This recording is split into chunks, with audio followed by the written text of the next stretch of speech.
Hello, Pewter people. Scott Reynolds here with another Pewter Pulse. The 2025 season is here, and I've already made my predictions for Todd Bowles' Tampa Bay Buccaneers this year. I've got them going 11-6, which is a one-win improvement over last year's 10-7 record. But the real question on your mind, are the Bucs a legit Super Bowl contender? Well, I've got an answer for you in today's Pewter Pulse video. But first, a reminder, hit the thumbs up button on this video, give it a like, leave a comment too. Doing those two things helps us with the YouTube algorithm and gets us in front of more awesome Bucs fans. Make sure that you visit pewterreport.com, our website, and Pewter Report TV, our YouTube channel. Hit subscribe. We're on the way to 21,000 subscribers thanks to you. Okay, the Bucs flamed out in the first round of the playoffs last year in that wild card loss to the Commanders. Can they go further in the postseason this year? Can Tampa Bay maybe go all the way? Let's talk about it. I successfully predicted the Bucs to go 10-7 last year, which they did. And even last preseason, I just didn't think Tampa Bay was a serious Super Bowl contender. And turns out they weren't. The Bucs proved me right, unfortunately, and injuries had a lot to do with it. But this year, it's a different story. Jason Light had another killer draft, and the team's depth has been bolstered by some new arrivals via the draft and free agency. This is a deeper, more experienced, and more talented Bucs team than it was a year ago. It might seem a little foolish to look for a common denominator between Tampa Bay's two Super Bowl winning teams in 2002 and 2020 while looking at this 2025 team, but there are some big ones worth mentioning as they can truly apply to any team's Super Bowl season. You know, the foundation of the Bucs franchise was built on defense, and when Tampa Bay wins, it's usually due to great defensive play. If your opponent can't score, it can't win. In 2002, it was hard to score on the Buccaneers. They had the number one ranked scoring defense, allowing just 12 points per game. That Monte Kiffin unit was one of the absolute best defenses of all time in the NFL and featured 4 future Hall of Famers. No one is expecting this year's Bucs defense to be anywhere close to that legendary 2002 squad, which had a franchise record 31 interceptions in the regular season and then added 5 more in Super Bowl 37, including a trio of pick sixes in a 48-21 blowout over the Raiders. But Todd Bowles' defense should be better this year. In 2020, Bowles' defense was great. It had the 8th ranked scoring defense in the league, allowing 22 points per game. And it proved to be up to the task in the postseason, beating Drew Brees in New Orleans, Aaron Rodgers in Green Bay, and Patrick Mahomes in Super Bowl 55 right here in Tampa. Actually, not just beating Mahomes, destroying the Chiefs and keeping their potent offense out of the end zone in an amazing 31-9 victory. Tampa Bay actually allowed 22 points per game on defense last year, but that happened to rank 16th in the league.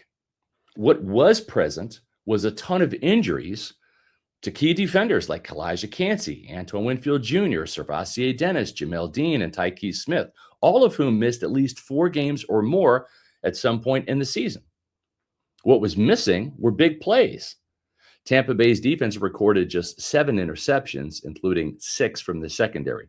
That's unacceptable and has to change. If the Bucs defense can get back to being a big play unit, capable of creating takeaways, and once again be in the top 10 in scoring defense, that could be the secret sauce for a deep playoff run, and one that might end up in the Super Bowl this year. Aside from scoring defense, another common denominator in the Bucs Super Bowl success has been the presence of a dominating defensive line, specifically a dynamic edge rusher. 2002, Warren Sapp and Simeon Rice teamed up to wreak havoc. Those two combined for 23 sacks in the regular season, with Rice leading the way with 15.5. And they added 5.5 more in the postseason. In 2020, the Bucs had 2 terrific edge rushers in Pro Bowler Jason Pierre-Paul and Shaq Barrett, who teamed up for 17.5 sacks in the regular season. JPP and Shaq combined to add 6 more in the postseason and harassed Patrick Mahomes all night in Super Bowl 55.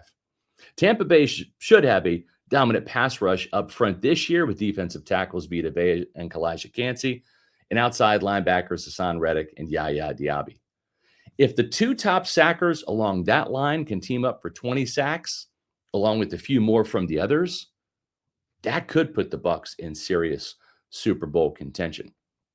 Now, the other key factor in both of those Bucs Super Bowl teams was a playmaking veteran quarterback.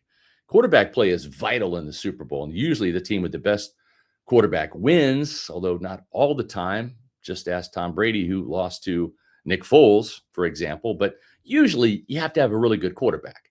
In 2002, it was the Bull, Brad Johnson, who played point guard spectacularly in John Gruden's offense, distributing the ball to Tampa Bay's playmakers. Yeah, I know the Bucs defense dominated the Raiders in Super Bowl 37, but keep in mind that Johnson and that offense still put up 27 of the team's 48 points in the victory over Oakland. Now, Tom Brady was the GOAT. he was more of a shooting guard, a scorer like Michael Jordan or Kobe Bryant than he was a point guard. I mean, Brady threw 40 touchdowns in 2020 and then added 3 first-half touchdowns, including Rob Gronkowski, to help build a halftime lead over the Chiefs and earn Super Bowl MVP honors in the process. Guess what? The Bucs have a great veteran quarterback in Baker Mayfield, who is one part point guard and one part shooting guard. But having a veteran playmaking quarterback, a couple of phenomenal pass rushers, and a top 10 scoring defense is not enough. The other common denominators in Tampa Bay's previous Super Bowl successes, health, and momentum. In 2002, the Bucs finished 10-2 in their last 12 games, including the postseason run. In 2020, the Bucs caught fire at the end of the season, won their last 4 regular season games, and then 4 straight in the postseason to capture a Super Bowl title. From a health standpoint, those were 2 of the healthiest Bucs teams in franchise history. Go back to 2002. The lone starter on injured reserve that year was Booker McFarland. And the nose tackle was honestly not the most important position in Monty Kippen's Tampa 2 defense. Far from it. No offense to Booger, but the Buck and Chuck show, Buck Early and Chartrick Darby, replaced him and didn't miss a beat. In 2020, the most significant player on injured reserve that year was O.J. Howard, who was really the third-string tight end behind Rob Gronkowski and Cameron Brate. Then in the wild card game, the Bucs did lose Alex Kappa, their right guard, to a broken leg, but Aaron Stinney stepped in admirably and filled in for those final 3 games, including the Super Bowl. That's it. That was all the injuries. A backup tight end and a right guard in 2020. Todd Bowles' teams have gotten used to some furious finishes over the last 2 years, right?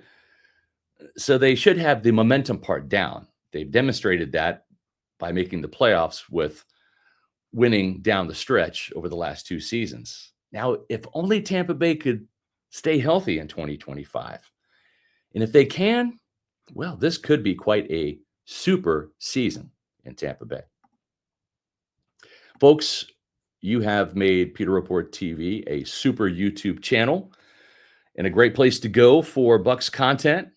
If you want more Pewter Pulse videos from me and our Pewter Report podcast, so along with our Pewter pregame show and Pewter game day shows, you can find it at Pewter Report TV. Hit the subscribe button when you're there.